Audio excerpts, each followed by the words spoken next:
melodi nang chong hong bong nang pha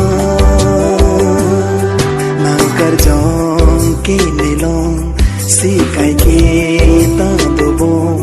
bon ta nang ki nilong ki nang sing ave bon di kang ho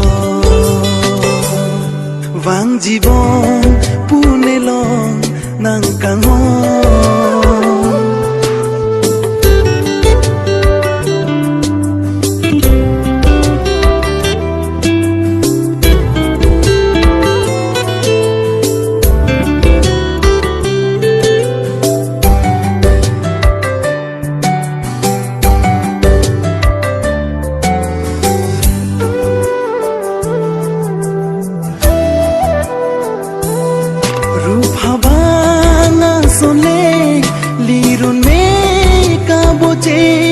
sine sing karine kang hon bong nang tani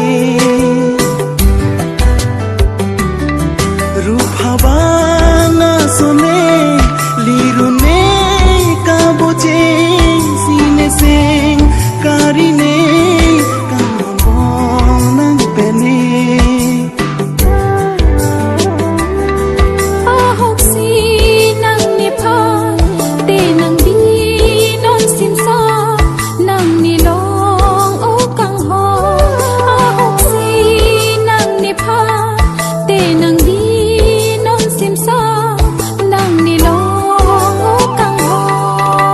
jibon punelong nang kebon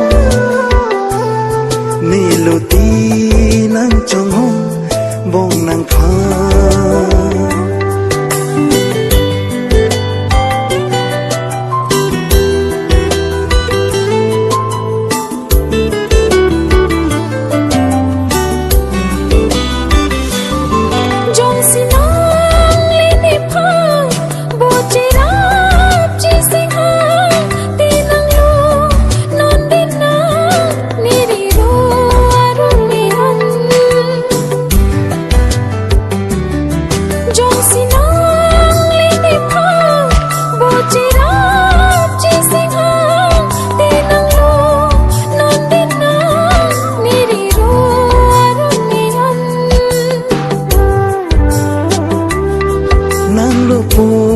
nang ronan